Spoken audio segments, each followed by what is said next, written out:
guys, welcome to my channel. So போன சாப்டர்ல எப்படி அர்ஜுனனுக்கு பலம் வாய்ந்த ஆயுதங்கள் கிடைக்குது அப்படிங்கறத பார்த்தோம். இந்த சாப்டர்ல அர்ஜுனன் இந்த லோகத்துக்கு போறாரு.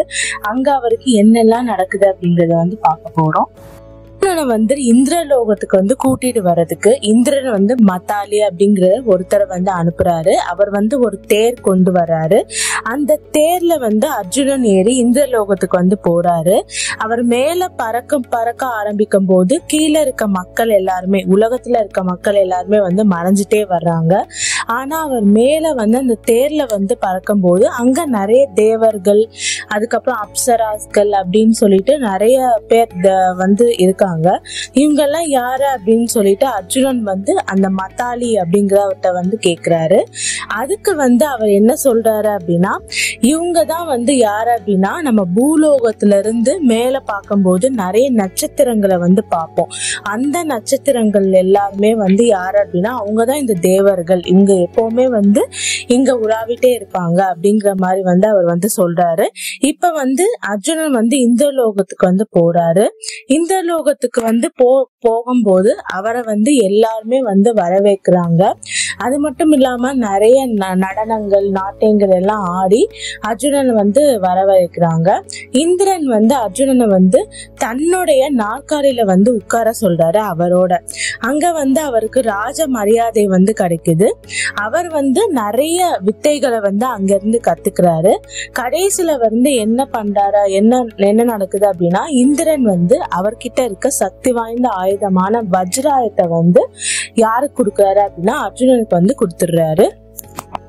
அர்ஜுனனுக்கு வஜ்ராயத்தை கொடுத்ததுக்கு அப்புறம் அவர்கிட்ட என்ன சொல்றாரு அப்படின்னா, நீ இங்க சித்திரசேனா அப்படின்னு சொல்லிட்டு ஒரு ஆள் இருக்காரு. அவர்கிட்ட நீ நடனம், நாட்டியம், அதுக்கப்புறம் எப்படி பாட்டு பாடுறது அப்படிங்கறது எல்லாமே கத்துக்கணும். அது உனக்கு கண்டிப்பா பயனளிக்கும் அப்படின்னு சொல்லிட்டு இந்திரன் சொல்றாரு. அதன்படியே அர்ஜுனன் சித்திரசேனா அப்படிங்கிற ஒரு தேவர்கிட்ட நடனம், நாட்டியம், பாட்டு பாடுறது எல்லாமே கத்துக்கிறாரு.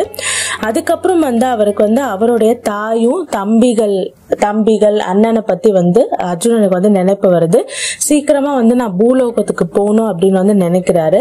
ஆனா இந்திரன் என்ன சொல்றாரு அப்படின்னா, நீ ஒரு 5 வருஷமாவது இங்க இருக்கணும் அப்படின்னு சொல்லி அவர் வற்புறுத்தனால அர்ஜுனன் 5 வருஷம் அங்க இருக்காரு. இப்ப அர்ஜுனன் கிளம்புறதுக்கு முன்னாடி ஒரு பெரிய விருந்து வைக்கிறாரு. அந்த விருந்துல நடனமும் இருக்கு. அங்க நடனம் ஆடுறது யாரு அப்படின்னா ஊர்வசி. அந்த ஊர்வசியை பார்த்து அர்ஜுனன் மெய் மறந்து அவங்களோட அழகுல விழுகிறாரு. அதை பார்த்து இந்திரன் தப்பா புரிஞ்சுக்கிறாரு. ஊர்வசி மேல அர்ஜுனனுக்கு ஆசை வருது, ஆசை இருக்கு அப்படிங்கிற மாதிரி நினைச்சுக்கிறாரு. அந்த நிகழ்ச்சி நடந்து முடிஞ்சதுக்கு அப்புறம் அவர் சித்திரசேனாவை கூப்பிடுறாரு. கூப்பிட்டு என்ன சொல்றாரு அப்படின்னா, அர்ஜுனனுக்கு ஊர்வசி மேல ஒரு ஆர்வம் வந்துருச்சு. அதனால நீ இப்ப நேரா ஊர்வசி கிட்ட போய் சொல்லு, இந்த மாதிரி அர்ஜுனனோட அறைக்கு போ சொல்லி அப்படிங்கிற மாதிரி அவர் சொல்றாரு. அதை கேட்டதுக்கு அப்புறம் சித்திரசேனா ஊர்வசியை பாக்குறதுக்கு போறாரு. அவர் அர்ஜுனனை பத்தி பெருமையா பேசுறாரு. அவரும் பலத்துல, அழகுல, எல்லாத்துலயுமே இந்திரன் மாணிதான். அவருக்கு உங்க மேல ஒரு பிரியம் இருக்கு. அதனால அவருக்கு என்ன தேவையோ அதை நீங்க செய்யணும். அவர் இருக்க அந்த அரண்மனையை நோக்கி நீங்க போகணும் அப்படிங்கிற மாதிரி ஊர்வசி கிட்ட அவர் சொல்றாரு சித்திரசேனா. அதை கேட்டு ஊர்வசியும் என்ன சொல்றாங்க அப்படின்னா, எனக்கும் அர்ஜுனனுக்கு மேல ஒரு ஆர்வம் இருக்கு. அவரை பார்த்ததுக்கு அப்புறம் எனக்கும் அவர் மேல ஒரு சிறு காதல் வந்துருச்சு அப்படிங்கிற மாதிரி அவங்க சொல்றாங்க. இப்ப ஊர்வசி தன்னை ரொம்ப அழகா அலங்கரிச்சுட்டு இப்ப அர்ஜுனனை பார்க்க போறாங்க.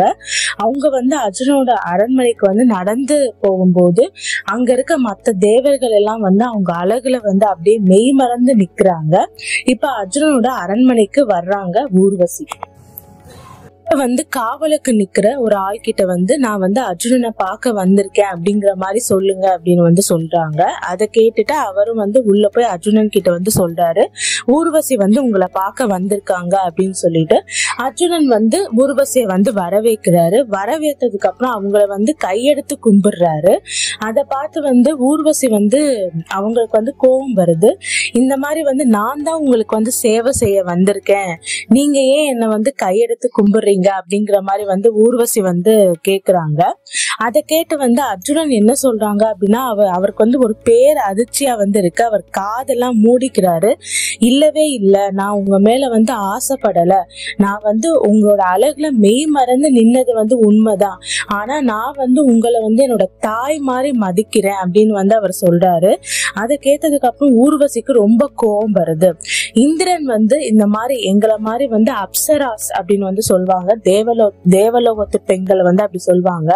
எங்களை வந்து இந்திரன் வந்து எதுக்கு வச்சிருக்காங்க அப்படின்னா, இந்திரலோகத்துக்கு வர விருந்தாளிகள் எல்லாருக்குமே வந்து சந்தோஷப்படுத்த தான் வந்து வச்சிருக்காங்க. அதனால வந்து நான் வந்து உங்களை சந்தோஷப்படுத்த வந்திருக்கேன் அப்படிங்கிற மாதிரி வந்து ஊர்வசி வந்து சொல்றாங்க. நான் வந்து உங்களுக்கு தாய் மாதிரி கிடையாது அப்படிங்கிற மாதிரி வந்து அவங்க சொல்றாங்க. ஆனா அர்ஜுனன் வந்து எவ்வளவு சொல்லியுமே வந்து அவர் கேட்கல.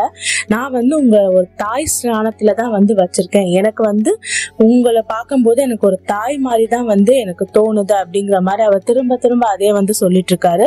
ஊர்வசிக்கு வந்து ரொம்ப கடுமையா வந்து கோபம் வருது. வந்து என்ன பண்றாங்க அப்படின்னா, அர்ஜுனனுக்கு வந்து ஒரு சாபம் வந்து விடுறாங்க. நானா உங்களை தேடி வந்து உங்களை சந்தோஷப்படுத்துறேன் அப்படின்னு சொல்லியும் என்னோட சேவையை வந்து நீங்க வந்து நிராகரிச்சுட்டீங்க, அதனால நான் வந்து உங்களுக்கு ஒரு சாபம் தர்றேன் அப்படின்னு சொல்லிட்டு ஊர்வசி வந்து அர்ஜுனனுக்கு வந்து ஒரு சாபம் வந்து தர்றாங்க. வந்து எதிர்காலத்துல வந்து ஒரு சமயத்துல வந்து உங்க வாழ்க்கையில வந்து உங்க ஆண்மை தன்மையை இழந்து நீங்க ஒரு திருநங்கையா மாறிடுவீங்க அப்படிங்கிற மாதிரி வந்து அவங்க சபிக்கிறாங்க. அது மட்டும் இல்லாம அப்ப வந்து பெண்களுக்கு நடுவுல வந்து நீங்க சிக்கி ரொம்ப அவமானப்படுவீங்க அப்படிங்கிற மாதிரி வந்து ஊர்வசி வந்து அர்ஜுனனுக்கு வந்து ஒரு சாபம் வந்து விட்டுடுறாங்க. அதை கேட்டதுக்கு அப்புறம் அர்ஜுனனுக்கு வந்து ரொம்ப மன உளைச்சலா இருக்கு. அவர் வந்து நேரா இந்திரன் கிட்ட வந்து சொல்றாரு, இந்த மாதிரி வந்து எனக்கு வந்து ஊர்வசி வந்து சபிச்சுட்டாங்க அப்படின்னு சொல்லிட்டு. அதுக்கு வந்து இந்திரன் வந்து என்ன சொல்றாங்க அப்படின்னா, இந்த மாதிரி வந்து உன்னோட வனவாசம் முடியறதுக்கு கடைசி வருஷம் வந்து நீங்க எல்லாருமே வந்து பாண்டவர்கள் எல்லாருமே வந்து மறைஞ்சு வாழணும் அப்படிங்கிற மாதிரி வந்து சொல்லியிருக்காங்க இல்லையா, அப்ப வந்து உனக்கு வந்து இந்த சாபம் வந்து பயன்படும், உனக்கு வந்து நல்லதே நடக்கும் அப்படிங்கிற மாதிரி வந்து இந்திரன் வந்து சொல்றாரு. அதை கேட்டதுக்கு அப்புறம் அவர் வந்து கொஞ்சம் வந்து மகிழ்ச்சி ஆகுறாரு அர்ஜுனன். அதுக்கப்புறம் வந்து அர்ஜுனன் கிளம்புறதுக்கு முன்னாடி வந்து அங்க வந்து லோமாசா அப்படிங்கிற ஒரு முனிவர் வந்து வர்றாரு. அவர்கிட்ட வந்து இந்திரன் என்ன சொல்றாரு அப்படின்னா, நீங்க நேரா வந்து பூலோகத்துக்கு போய் என்ன பண்ணுங்க அப்படின்னா, தர்மர் பஞ்ச பாண்டவர்கள் இருக்கிற அந்த இடத்துக்கு, அந்த காட்டுக்கு போய் நீங்க வந்து என்ன பண்ணுங்க அப்படின்னா, அர்ஜுனன் வந்து இங்க இந்திரலோகத்துல வந்து நலமா இருக்காரு அப்படின்னு வந்து சொல்லுங்க.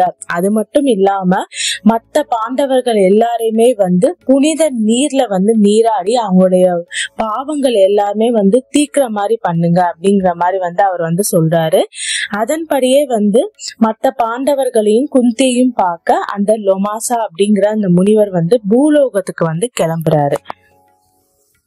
ஒரு பக்கம் வந்து தீர்டாஷ்டருக்கு வந்து தெரிய வருது. என்ன தெரிய வருது அப்படின்னா, இந்த மாதிரி வந்து அர்ஜுனன் வந்து இந்திரலோகத்துக்கு போய் நிறைய சக்தி வாய்ந்த ஆயுதங்களை வந்து பெற்றுதான், இந்திரனுடைய சக்தி வாய்ந்த ஆயுதமான வஜ்ராயத்தை வந்து பெற்றுதான் அப்படிங்கிறது வந்து அவங்களுக்கு வந்து தெரிய வருது தீர்டாஷ்டருக்கு. அது கேட்டா வந்து அவர் என்ன சொல்றாரு அப்படின்னா, கண்டிப்பா என்னுடைய பையன் வந்து இறந்து போறது வந்து உறுதி. ஏன் அப்படின்னா அர்ஜுனன் வந்து இந்திரன்ட்ட மட்டும் இல்ல, மத்த தேவர்கள்ட்டுமே வந்து சக்தி வாய்ந்த ஆயுதங்களை வந்து வாங்கிட்டான். அது மட்டும் இல்லாம சிவபெருமான்ட்டையும் வந்து அவன் வந்து சக்தி வாய்ந்த ஆயுதத்தை வந்து வாங்கிட்டான்.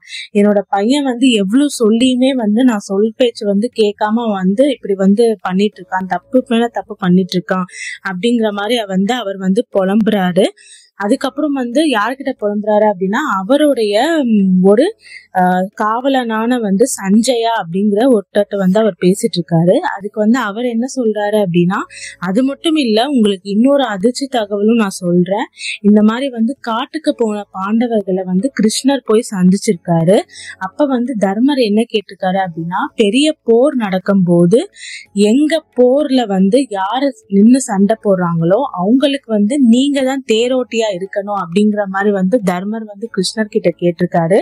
அதுக்கு வந்து கிருஷ்ணரும் வந்து ஒப்புதல் தந்திருக்காரு அப்படிங்கிற மாதிரி வந்து சஞ்சயா வந்து தீர்டாஷ்டர் கிட்ட வந்து சொல்றாரு.